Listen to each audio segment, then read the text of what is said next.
One. Good afternoon. My name is Jim Conlan, and welcome to the latest episode of our entertainment show. As you know, in part three of our entertainment show each month, we run a special feature called Into the Vault, our cult classic series, where we look at iconic TV series throughout the decades, no matter the genre. So maybe it's a 70s horror mystery, maybe it's an 80s love story, maybe it's a 90s detective show, maybe it's a 20th century war flick, or maybe it's a 21st century space race. No matter the genre, no matter the decade, we look into it in our cult classic series. And all this month now, we're going back to one of the pioneers of police detective shows. Yes, before there was Walker, Texas Ranger, before Starsky and Hutch, going back even before that, even probably back even before the Rockford Files or there or thereabouts. We have one of the most iconic police detective shows that set its way in the early 70s. It was based on a bald-headed Greek man who came to fame, starring alongside Roger Moore as Blofeld in James Bond. And he set out in his own TV series along with his brother and a close group of friends. They set about the fantastic series which was Kojak, which ran for at least 5 seasons and throughout the 70s, such a hit. And one of our special guests all this month, we have special guests who appeared as guest members or appeared on the Kojak to share their memories. And our special guest this evening, he appeared on Kojak. His first appearance was season 3, episode 21, Deadly Innocence, which aired on February the 15th, 1976. He played the character Max Fisk. And his second episode appeared on December the 12th, 1976, season 4, episode 13. He played the character Joe Arrow. Where did you go when you have nowhere to go? And we're talking about the one and only, the wonderfully talented Stephen Macht. Stephen, delighted to have you with us today, sir. And dare I say, Christmas, do you think of, we always think of big balded men or big chubby sort of characters come Christmas. Would Telly Savalas fit into the Santa Claus outfit if you were thinking of a jolly Santa? Would he be one that spring to mind? Telly could play anything, and he would have a great time doing it. Telly was a real movie star who decided to do television. And when he did television, he had his whole family. He had a brother that was on there, another brother was a producer, and he hired a lot of actors twice. That's why I did two of them. And the way I came to do the first one, I was a young actor, 36 years, 30, 94, yeah, 34 years old, from New York, scouted off the stages of Stratford's Ontario Shakespeare Festival in Canada, where I played Proctor in The Crucible by the Universal Scouts. And I was signed to a television deal at Universal. So that meant I had an agent inside of Universal that put me into various projects. One of the first ones that I did, I was still a teacher at Queens College it was in the mid-year 1976, right? And during Christmas vacation, they flew me out because I had signed a contract at the end of the season at 75, and I was going to play Max. You got it, Max Fisk, right? Was new to television. I had done one television or two television shows in New York, but coming to California was totally new. So I was playing sort of the Cain and Abel. I was playing the Cain brother to a war veteran, younger brother who was the favorite of my father, and yet my father was a crook. And I don't know, it was an involved plot, and I set up, and I have very specific memories of that. Imagine a young actor coming and shooting on the back lots of Universal, where they had Greenwich Village absolutely recreated with all the streets and brownstones. And as a young actor, I couldn't get over it. And I played this evil brother who the first thing he did was to set up one of the good guys whom his father wanted to have murdered for a roadkill, an accident. So a stunt was performed. The stunt man stood in for this actor, and around the corner came this taxi, and he was standing and he hailed the taxi, and instead of hailing the taxi, this taxi hit him, and he hit the top, the stunt man. You see a master shot of the real guy, then they cut to the taxi, then the stuntman comes in, and you shoot from the back, and you see the taxi hit the stunt guy hits the top of the taxi and goes off. So this was not a scene with Telly. I didn't have a scene with Telly in that. But my first memory was, oh my God, how's he going to do it? And it actually, at probably about 15, 20 miles an hour, this stuntman hit the top of the taxi, rolled off, and the taxi went on, and he was dead. I had set that up for my father to kill this guy who threatened my father. And anyway, I was so impressed with what happened there, and it's all stunts. The guy got up, everybody clapped, he ran off, and I looked down the street of this dark, looked to me like we were in New York, and I saw this telephone booth, and I ran into the telephone booth and put 20 cents in to dial the operator to call my wife back in New York to tell her, my God, I just witnessed what I just told you. And I'm waiting to hear the operator. And then I hear a little tap on the telephone booth. And I see a guy who is a prop man. And he looks at me and he says, Stephen, there's no telephone here. It is a prop telephone booth. I started laughing. I said, I thought I was in New York. I was so convinced. My God. He says, no. And I went out, two guys came over, they lifted the telephone booth and took it off. So that was my first experience. And I never had a scene with Telly. But the second one, I have all kinds of stories of Telly. I finally came to California with my family. I moved out, and I'm waiting for Universal to give me another episode to put me in something. So they say to me, well, it was about a couple of months, and they say, Stephen, they loved you on Kojak. They want you to come back to New York because the show had moved from Universal, shooting on Universal backlot, to New York.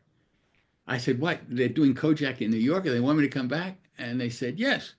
They want you to play a high steel worker, an Indian, because you look like an Indian. And so began at that time, there was no politically correct casting. And I sort of inherited Michael and Sarah's Indian. I became the young Indian. I did 3 or 4 Indians after that. This was my first, but a modern high steel worker Indians. It's known that the Indians can work high steel and they don't get dizzy. And that's, at any rate, the plot involved, I wanted to raise, so I go to the highfalutin guy and ask for a raise, and he tells me to get out, and he shoves me, and I sort of hit him, and he dies, and I see he was a diamond dealer. So I see the diamonds, and I steal diamonds. So on comes Telly Savalas to find out who killed this guy. And the whole plot was the Kojak takeoff on Crime and Punishment, on Dostoevsky's story. One of the great things about the writers of Kojak is that a lot of their writing was based on classics. And so there was this sense in this one. This was about an Indian, a young guy, committed a murder and felt guilty.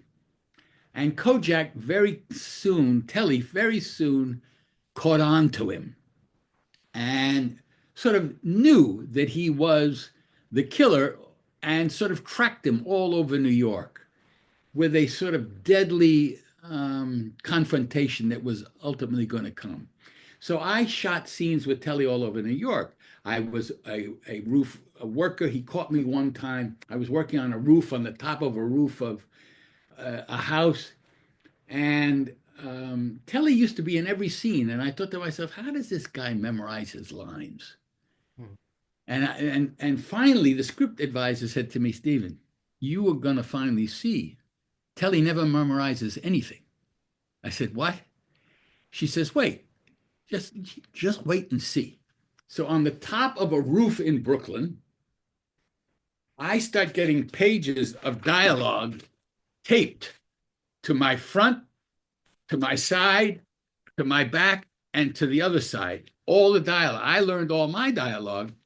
And on comes Telly, and he's sucking a lollipop, and he introduces himself. He says, "Hey, I hear you're pretty good." I said, "Thanks, Mr. Savalas. This is a pleasure for me. I did one with you in California, but I did a Kojak, and it was a machine. Everything went terrific, but I never had a scene with you. But now we've got a lot of scenes, and I'm very happy. I'm still this young actor." He says, "All right, let's rehearse."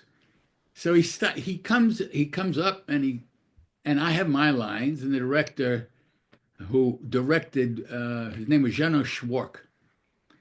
He says to Telly, this is a good actor. You should learn your lines. And Telly looks at him and he goes, I got it. Don't worry. He's sucking the lollipop and he's got his shades on. So he comes up and we do our scene and he's looking at me. He's sucking the lollipop and the camera's on him like it's on you. And it looks like he's looking at me, but he's reading his lines right off the front of my chest. And then I say my lines, and then he walks around the back to continue the inquisition on my back, and he's reading his lines, and I'm turning like that.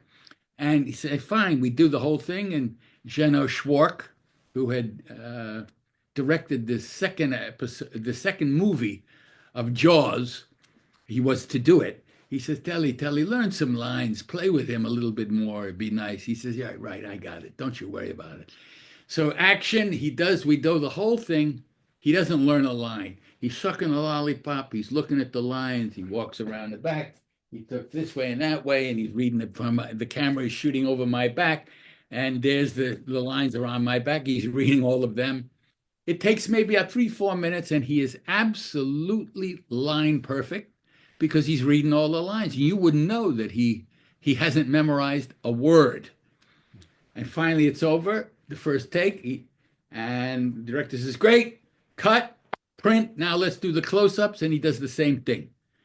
It's the same thing, except now when he's looking at me, the lines are plastered on on a board that's off to the side, and he's reading the lines, and yet he's looking straight right over over the shoulder, and it's on him, so he can read the lines on a big board that's bigger. So and he's always when he finally finishes the scene with me and his close-ups, he winks at me, says, "Great job, kid, great job." you know. So I thought to myself, and Jono says to me, "Stephen, you were terrific. He was terrific. We got it all done, and it happens very quickly, because in television they shoot maybe 4 to 6 pages a day, and it takes a week to shoot the whole series. That's about it. In movies, when you shoot, you can have 2, 3 pages of dialogue, and you take a day, if that, and at that time, for a movie to shoot an hour and a half movie could take 12 weeks. They shot Kojak in 1 week. So you can see how quickly they move. It's a machine. There's a master, a close up, an over the shoulder, close up of the other person, and we're out of there. So finally, I think to myself, this is something I've never experienced this, because I'm a stage actor. Everybody knows their lines. And you deal with people and you feed off of people like this because it's all fresh. But finally, there comes a day where he tracks me down, and the location is at a place called the Gowanus Canal. It's at the end of Brooklyn, and I'm sitting on a pier, uh, and I'm fishing. There's no hook. I'm so depressed. I'm fishing, and and again he knows that I'm doing this, and he's just it's sort of the end place, and I'm fishing, and it says, "Where do you go when you got no place to go?" That's the title of the episode. And my where I went was to the end of this Guadalcanal Canal, where he finally sees that I'm the guy, and he's going to pin it on me. And we rehearse, and I'm sitting in the dirt with my. I figure this time I'm going to get him to learn his lines, because I will sit on the edge of this cliff with my feet hanging over, and I'm about 12 feet off the water. And he's got to learn his lines. He can't. How's he going to do this?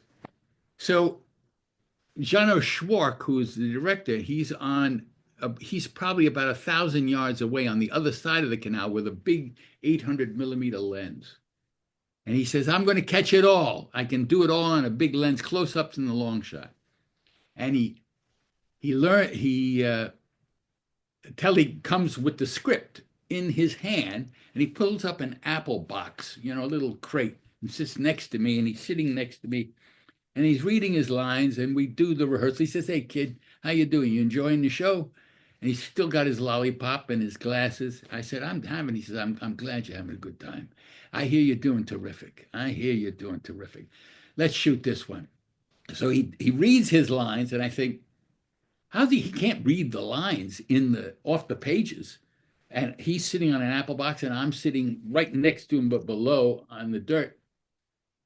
I think so. I hear on a megaphone from the director, "Telly, learn your lines. You're dealing with a good actor. Come on, Telly." And Telly looks at me and he blinks. He says, "I got him down. Don't you worry about it, kid. Don't you worry about it."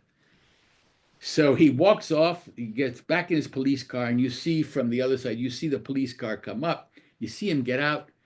I feel him coming next to me, and he pulls up the same apple box, and I look to the side, and he's got no lines. So I think, geez, he's finally learned his lines. So I'm sitting there, and I say my line, and just as I say my line and he sits down, I see from around the corner comes a rowboat with two guys in the rowboat and a long broomstick with big lines placard with all of his lines printed on two or three broomsticks held up. So the shot is here over the top of the placards with his lines, and I think to myself, "Oh God, this is." And I start laughing, and he looks at me, and I hear John O'Schwartz says, "Cut! Steven, you can't laugh in the scene. Time is money. We got to shoot it. Just say the words." And I look at Telly, and Telly takes his glasses down. He looks at me, goes like that. He puts his glasses back. "Take two," Jeannot says. So Telly comes back into the scene. The same thing. The rowboat rows back and then comes around the corner again. And we do the scene together. And he's absolutely perfect with his words. And the cover for all of that was the tinted sunglasses and the lollipop, because he takes the lollipop, he pauses, he looks around, he takes the glasses down, he puts the glasses up, all of that. And meanwhile, he's just reading the lines off the broomsticks. That to this day, it's indelible in my mind what happened there. And I mean, this is Hollywood. In Brooklyn, New York, in the Gowanus Canal, and he at the end of the scene, he gives me a tap on my back. He says, "Kid, you're learning." He says, "You're gonna go places. I'm a big fan of yours." And my career, that was one of the first two. My career started to take off at Universal after that, and I became friendly with the writers there, who then split off and wrote something else as a spin-off of the $6 Million Man. And as Telly left that scene, and I think that was my final scene, he looks at me and he says, he takes down his thing, he shakes my hand, he sucks his lollipop, he says, "You know who loves you, baby." That was one of his lines that he used to write on every one of his autograph pictures that he would send out to his fans. "You know who loves you, baby." He was he was the epitome of ease, charm, and an experienced. I mean, he had this whole craft down, and people loved him because he had this sort of quiet, unlike many of the other things that he had done, where he was this raucous loudmouth guy. He was this cool, very, very dedicated. You had a sense that one way or the other, this guy, this detective, was going to catch whoever was involved, and with the least amount of effort. Maybe all the other guys around him, his crew, the other cops, but this guy floated through it all. And I had this, what I got from him was something. Acting is really about a television acting and movie acting, not stage, is about finding out, discovering what are the major qualities that you have as an individual, as a personality, and just being calm enough to play those good qualities of who you are in every scene. So Telly was Telly Savalas. This who he was at the moment, and he enjoyed it. He was calm. He had a sense of humor. Every once in a while, he could get a little angry, but he was centered.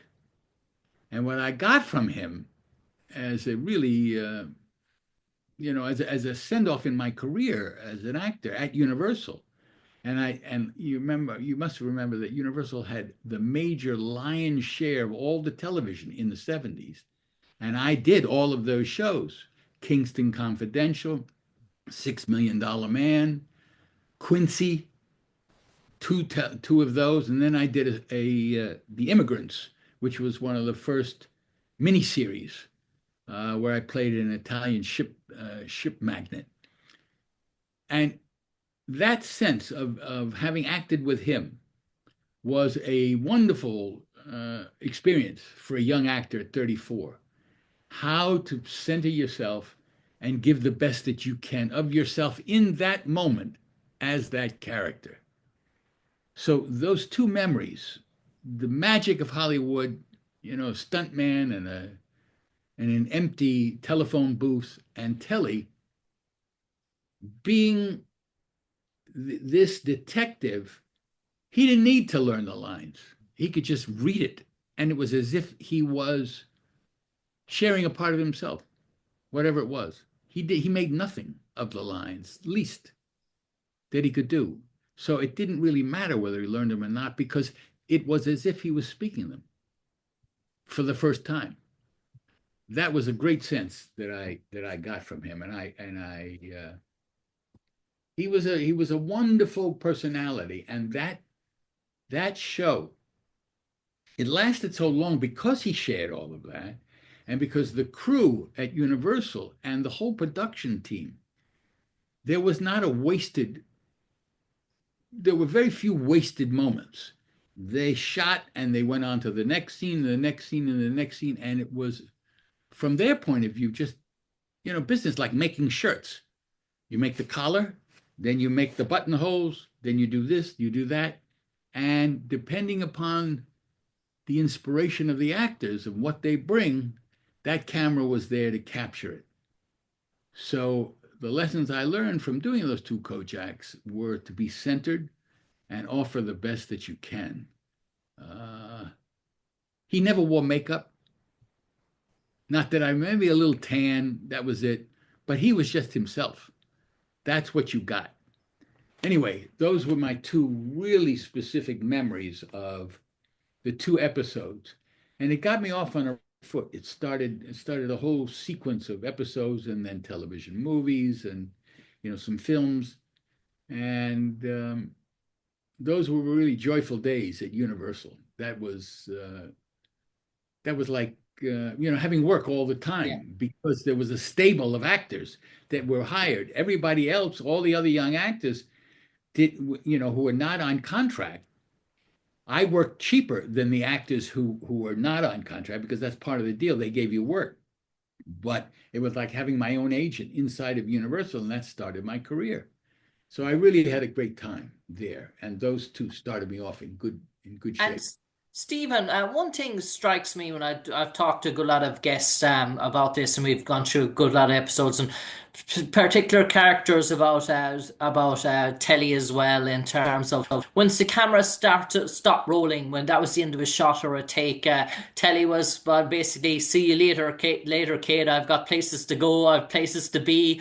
Off he went. Dare I say? No, he could be going to different parts of the country, different parts of the resort, and there the producers, directors might know what time he might be back on set on Monday. There was nothing in terms of that when Telly Savalas had to go. Everything was on an agenda for Telly. Do you That's right. experience anything like that in terms of once the camera stopped rolling, it was Once again, he would, touch, yeah. bye bye, gotta run. No, he never said bye bye, gotta run. He would just say, "Great shot, great job, kid. I'll see you on the next one." And he would leave, and the car would take him. And when I would, went back in Universal days, or when we were shooting in New York, he would retreat to his trailer, and there had to be always, if Universal allowed it, the fans would be allowed to sit out and surround his trailer, and one by one, they could come into his trailer and he'd chat with them and he'd do, autographs, whatever it was. But it all revolved around this personality. He always had. And he had one or two women, by all accounts, waiting for him Oh as my well. God! It was. I mean, I have no idea what was going on beyond that, beyond in those trailer doors. He was a bon vivant. Telly was at this time in his career. He had done all the other stuff. All the Hogan's Hero, not Hogan, but all the war pictures. The um, what the major picture with Eastwood and all of those guys. The deadly, what was it? The Deadly Dozen or something like Really that. doesn't he? Yeah, I mean, he'd done all that stuff. This was gravy for Telly. He never he treated it, just like I'm going to work. That's it. There's nothing special about this. But when the fans turned on, there would always be a twinkle. He liked to come. He liked to meet the actors. He would do his thing, and then he was on to something else, his own private life. Um, and I could see how he had earned that status in Hollywood.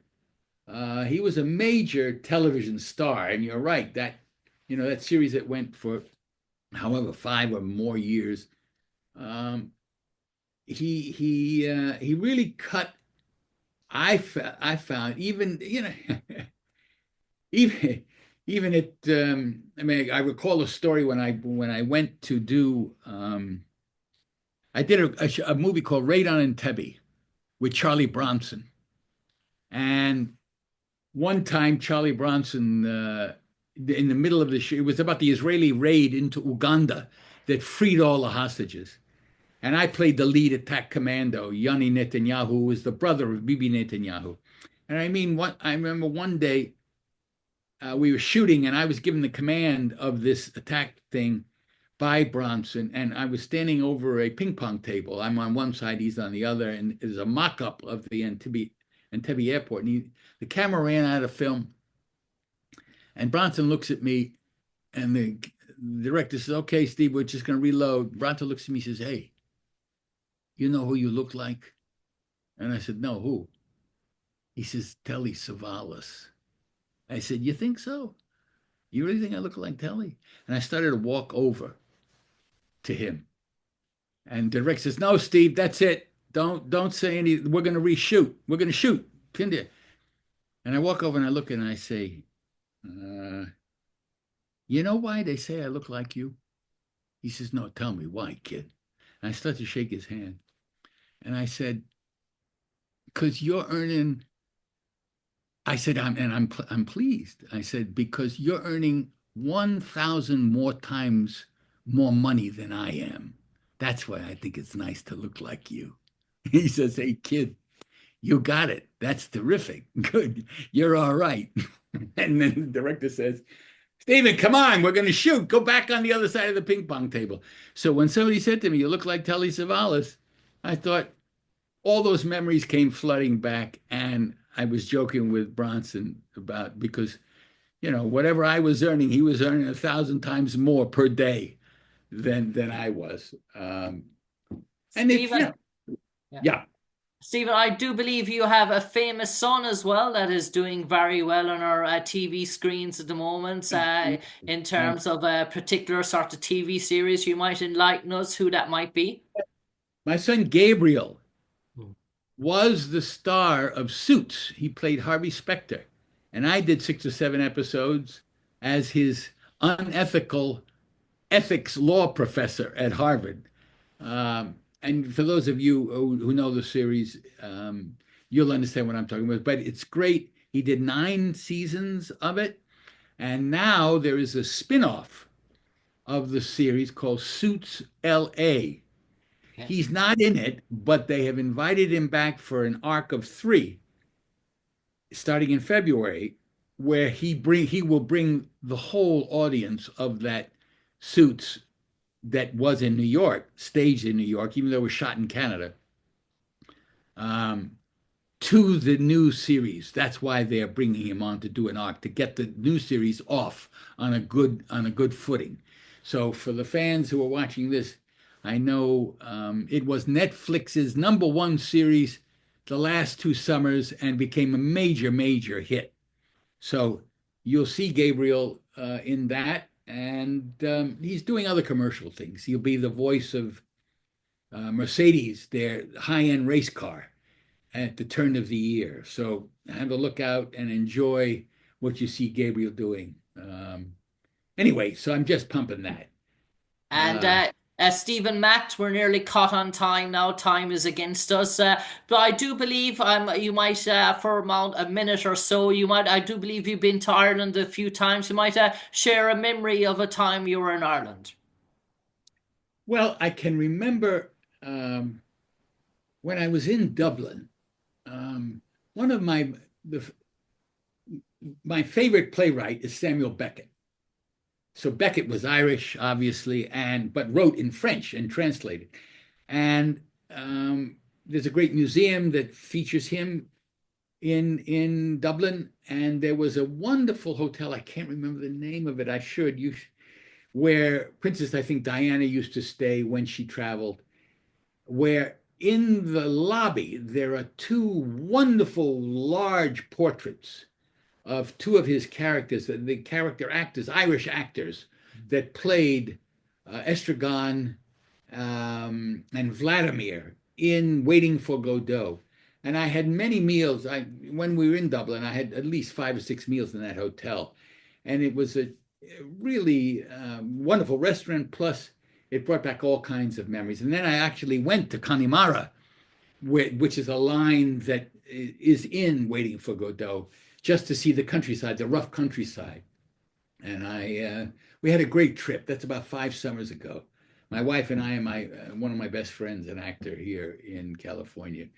So we had a wonderful time and had a great tour guide who took us all over by car, drove us all over.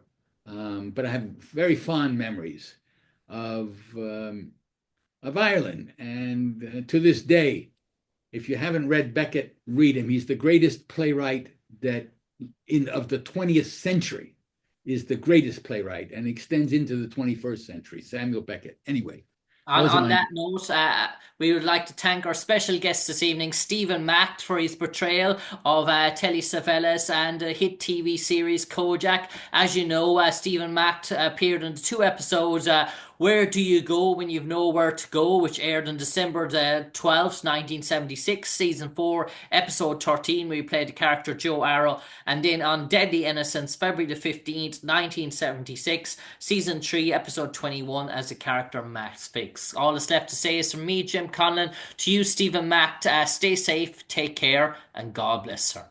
and you too. Thanks a lot. Take care.